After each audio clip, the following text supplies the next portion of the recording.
Maayong adlaw mga katatak. Ari kita subong sa pinakaunang nga episode sang Sine Ilonggo. In this episode, we will tackle different processes and procedures on how to make short film. And we will also feature short film done by students and film enthusiasts. So today we have here the producer of the short film Pananglit Kun Ikaw Hidlawon. Hi, so I'm Cherish Lorraine Grace Cordero. I'm one of the producers of Pananglit Kun Ikaw Hidlawon. I have two companions. I also have Jean Roselga and Lady May Abunyawan. Okay. As I reviewed the film, you played the main character role, right? So, paano mo na-internalize ang imo role kag ano ang unforgettable experience mo sa film ninyo ngayon? It's my first time, good man, to have an acting role because I don't do acting, good man. But then, it's very difficult for me, especially when there's a scene nga kinahanglan ko magsinggit sa malam. So, do ka bad na siya nga daan tanawon in moral sense. So kung ikaw na mismo ang gaubra, balaan mo man nga acting siya, pero ikaw mismo nga ikaw ang gaubra, dumahit mo man ang self mo nga ginahimo mo na. So para sa ako naman na siyang difficulty when I had the lead role for the film. Okay. So mga katatak, magabalik pa ang Sine Ilonggo.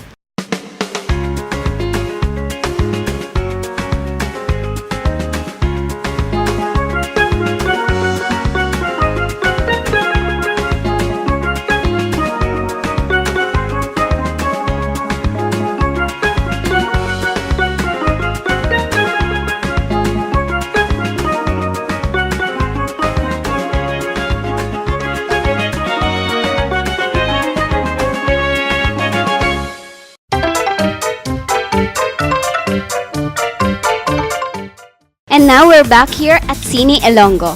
So Cherish, what makes you inspired to make this film?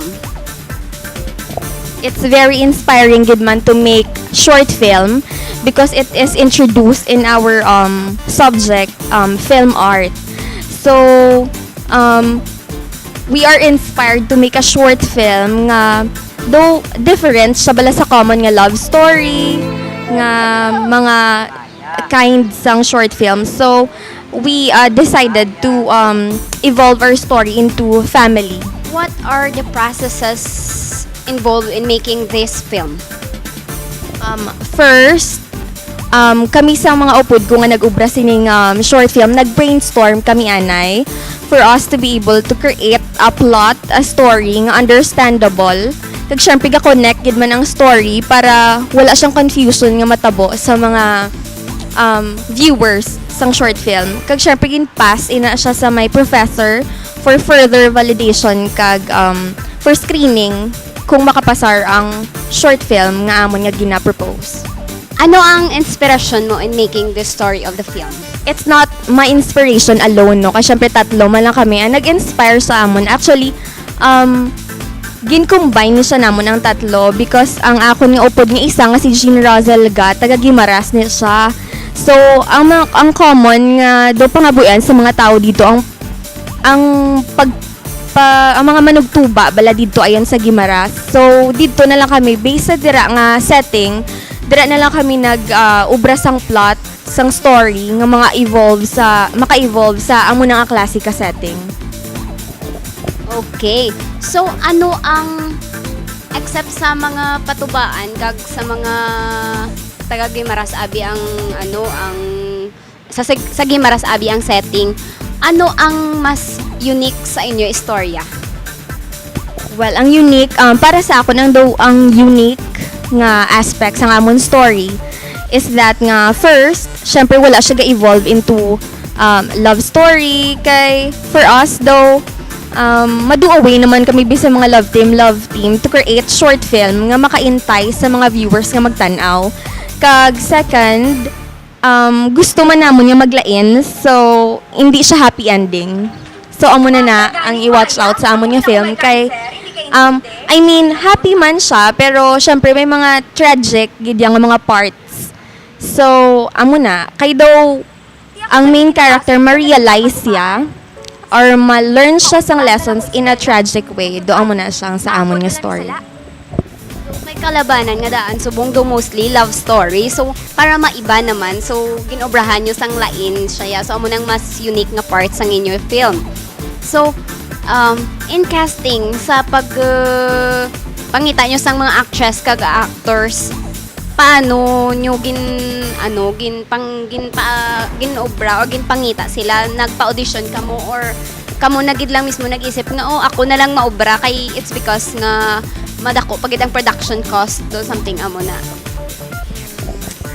So, in a span of 10 minutes, syempre hindi ka makapagusto sa mga characters, mga damo ugid. So, for us, para maintindihan gid ang storya, gin-evolve siya namon sa gamay lang gid nga characters. Kag syempre, gamay na lang nga daan ang time. Kag syempre, factor man na daang financial aspect. So, amo na nga gamay lang gid ang characters, ang cast sang amon nga short film. Nahibaluan ko gini na it's because nga I'm also a student before.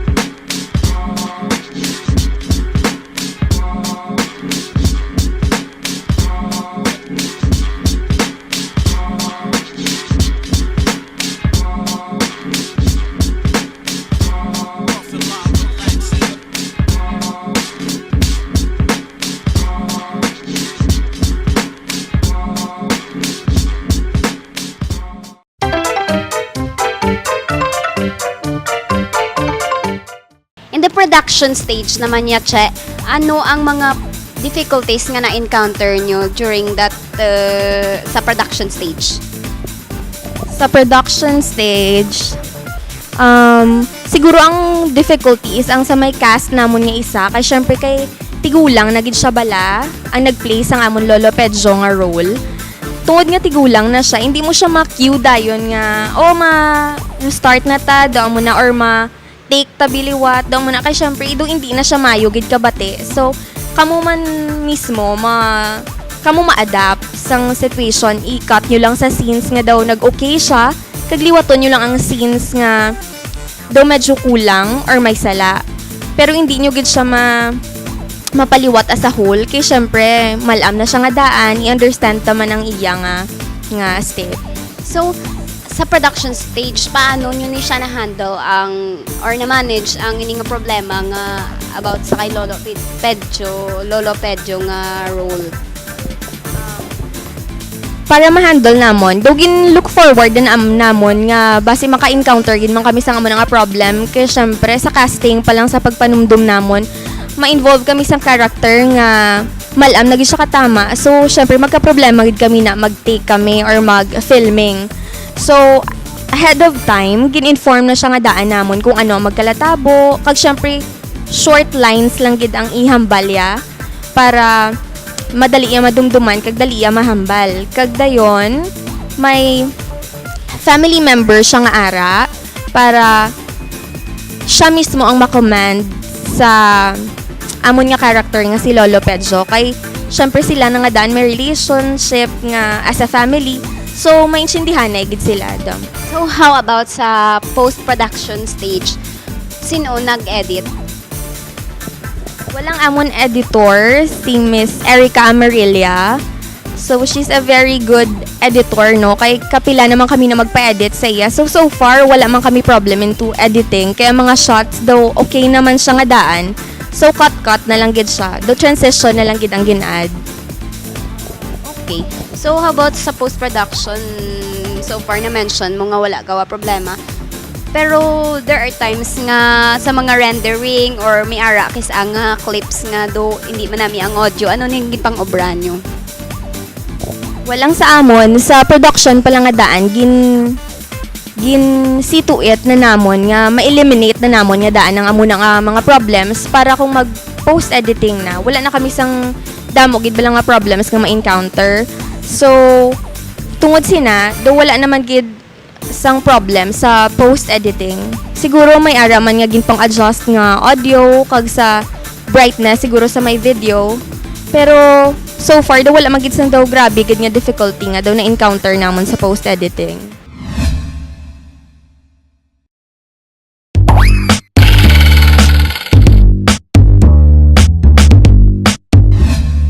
Basilica of Saint Martin de Tours in Taal, Batangas, built by Augustinian missionaries in 1572, is reputed to be the biggest Catholic church in East Asia. It is so huge that it can house another big church.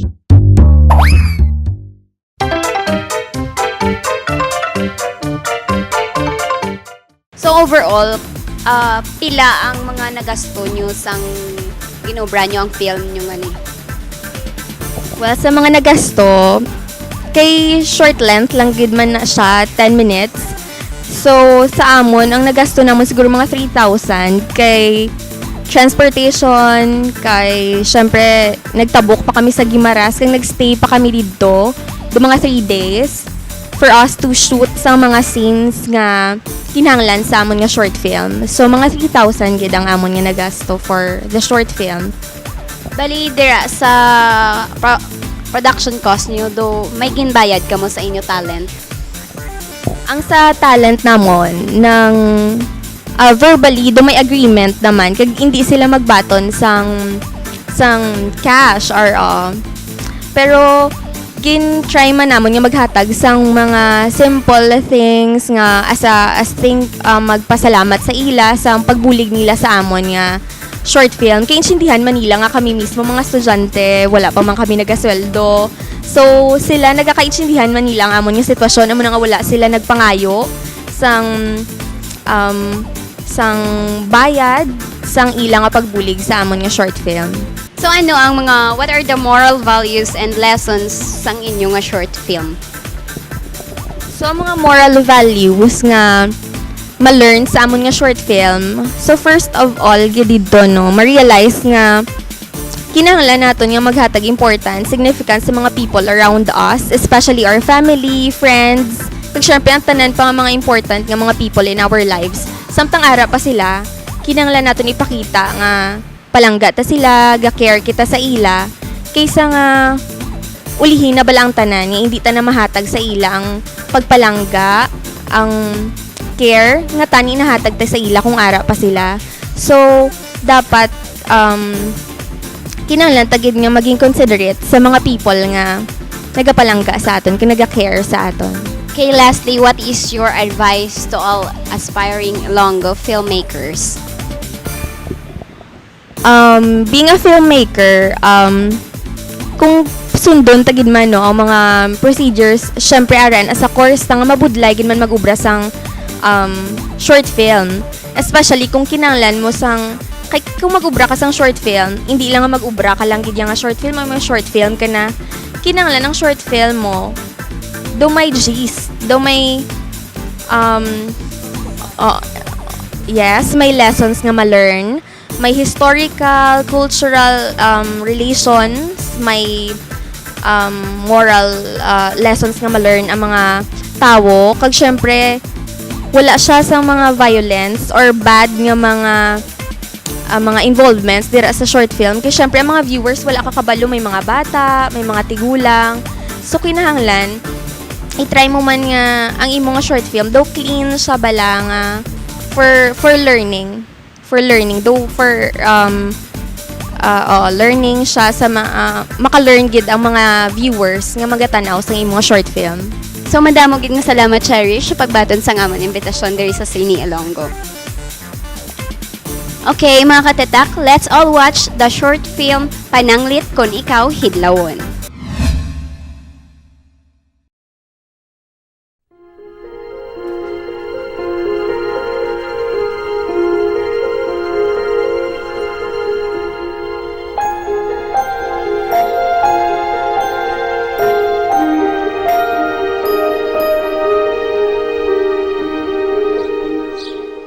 Ito? Maya? Ito? Maya gani, Maya? Sino to? Maya, ganing Maya? Amugin ako may cancer, hindi kayo insinde? Uli anon, ah.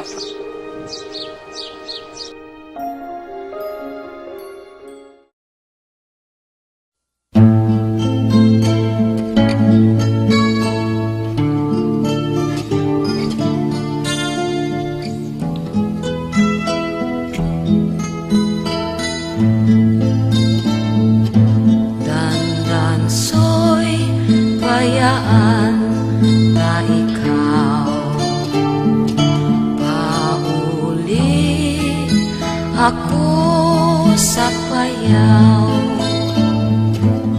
ugaling kung ikaw hilawon ang payaw di mo lang lantawon dandan so'y kung imo apaso bisan tubig di magparo ugaling kung ikaw uhawon sa dalan magbubon-bubon.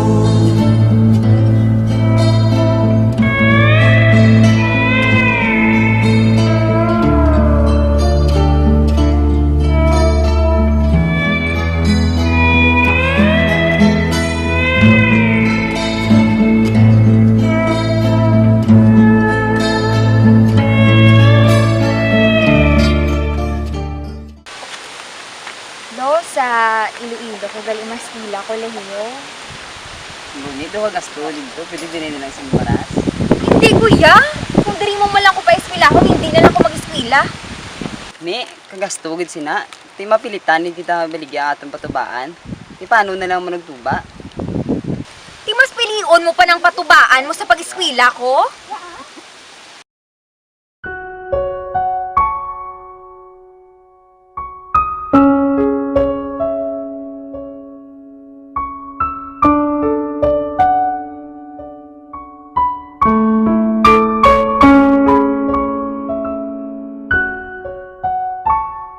Lo, nga wala ng patubaan naton. Hindi gusto sang bagong tagiya ang patubaan. Ganigin pasarahin niya aking baligya ang makalabihan. Ambi mabala pa ni, ang patubaan halin para sa una sa pamilya ta. Gali sa bong, wala na. Di ako galing ginabasol mo kay nadulang patubaan. Sige, mauntat na lang ko eskwela. Kay total, akon man lang ni sala.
Maya.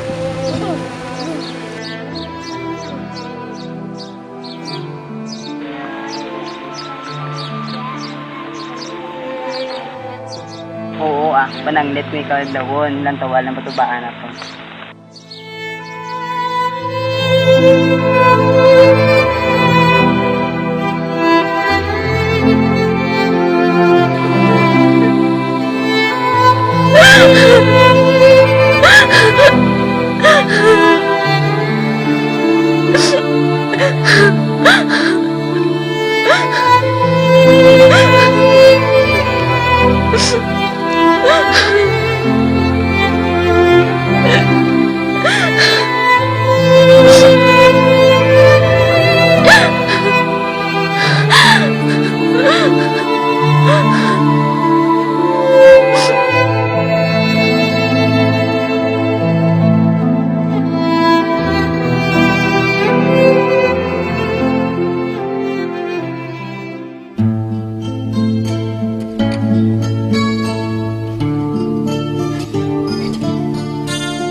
Hayaan na ikaw paulit ako sa payaw.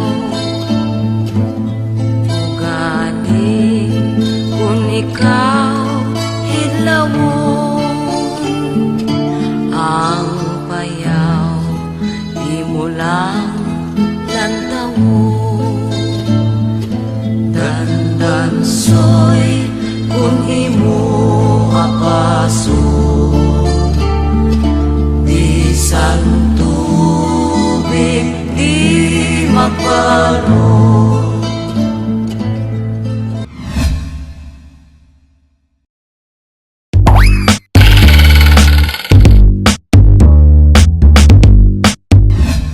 The Chocolate Hills is a famous tourist attraction of Bohol. They are featured in the provincial flag and seal to symbolize the abundance of natural attractions in the province. They have been declared the country's third national geological monument and proposed for inclusion in the UNESCO World Heritage List.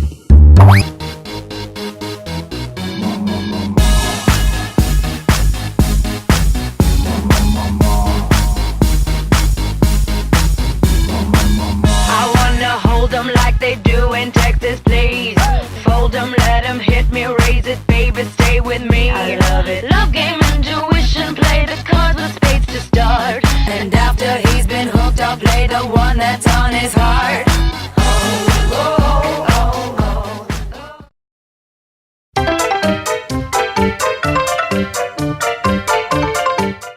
So mga katatak, I hope may na-learn gid kamo sa subong naton nga episode.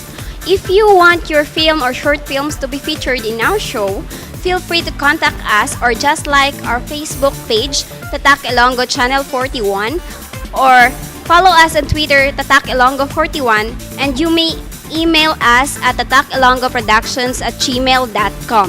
I am Vanessa Makatuhay and this is Sini Ilonggo. Till next time mga katatak!